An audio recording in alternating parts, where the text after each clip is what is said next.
বৈষম্যবিরোধী ছাত্র আন্দোলনের আহ্বানে ২০২৪ সালের ১১ জুলাই বৃহস্পতিবার চতুর্থ দিনের মতো বাংলা ব্লকেট কর্মসূচি পালিত হয়।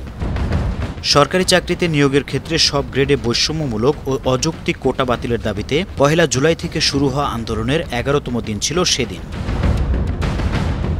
এদিন বিকেল ৪:৩০টার দিকে ঢাকা বিশ্ববিদ্যালয় থেকে মিছিল নিয়ে শাহবাগের দিকে যান শিক্ষার্থীরা। তাদের সঙ্গে যোগ দেন জগন্নাথ বিশ্ববিদ্যালয়ের শিক্ষার্থীরাও। বিকেল ৫টার দিকে পুলিশের ব্যারিকেড ভেঙে শিক্ষার্থীরা মিছিল নিয়ে শাহবাগ মেট্রো স্টেশনের নিচে অবস্থান নেন। এ সময় আন্দোলনকারীরা পুলিশ দিয়ে আন্দোলন বন্ধ করা যাবে না, ভয় দেখিয়ে আন্দোলন বন্ধ করা যাবে না, হামলা করে আন্দোলন বন্ধ করা যাবে না, কোটা না মেধা, মেধা মেধা, মুক্তিযুদ্ধের বাংলায় বৈষম্যের ঠাঁই নাই ইত্যাদি স্লোগান দেন। এদিন বিকেল ৪টায় শেরেবাংলা কৃষি বিশ্ববিদ্যালয়ে শিক্ষার্থীদের ওপর পুলিশি লাঠিচার্জে ১০ শিক্ষার্থী আহত হন। কুমিল্লা বিশ্ববিদ্যালয়ে পুলিশের সঙ্গে সংঘর্ষে ৩০ শিক্ষার্থী আহত হন। এদিন চট্টগ্রাম বিশ্ববিদ্যালয় ও এর অধিভুক্ত কলেজ, সিলেটে শাহজালাল বিজ্ঞান ও প্রযুক্তি বিশ্ববিদ্যালয়ের শিক্ষার্থীদের মিছিলে লাঠিচার্জ করে পুলিশ। এছাড়া জাহাঙ্গীরনগর, রাজশাহী, বরিশাল, ইসলামী, খুলনা, যশোর বিজ্ঞান ও প্রযুক্তি, গোপালগঞ্জ বিজ্ঞান ও প্রযুক্তি বিশ্ববিদ্যালয়ের শিক্ষার্থীরা সংশ্লিষ্ট এলাকায় সড়ক অবরোধ করেন।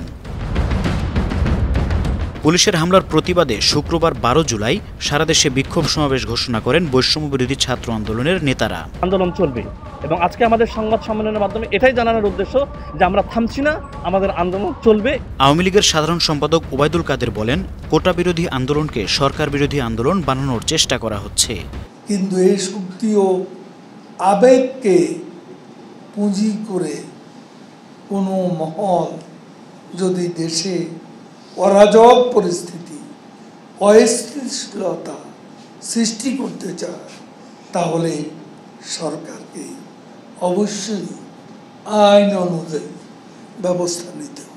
এদিন শিক্ষার্থীদের ক্লাসে ফেরাতে দেশের সব সরকারি বেসরকারি বিশ্ববিদ্যালয়ের উপাচার্যদের চিঠি দেয় বিশ্ববিদ্যালয় মঞ্জুরি কমিশন ইউজিসি। অন্যদিকে ঢাকা বিশ্ববিদ্যালয়ে সংবাদ সম্মেলন করে কেন্দ্রীয় ছাত্রলীগ নেতারা অভিযোগ করেন, আন্দোলনকে রাজনৈতিক রূপ দেওয়ার চেষ্টা চলছে। স্বরাষ্ট্রমন্ত্রী আসাদুজ্জামান খান কামাল বলেন, আন্দোলনকারীদের ব্যবহারের জন্য দৌড়ঝাঁপ শুরু হয়েছে। জানমালের ক্ষতি করলে পুলিশ বসে থাকবে না। দৌড়ঝাঁপ শুরু করে দিয়েছে, মীমাংসার পথে চলে গিয়েছে। তারা তাদের এই যে স্ট্রাইক সেগুলো উইথড্র করে তাদের ফিরে যাবেন। যখন অনৈতিকভাবে কোনো সিচুয়েশন তৈরি হয়, সেইগুলি করতে হলে পুলিশ বসে থাকবে। News desk, ৫২ TV.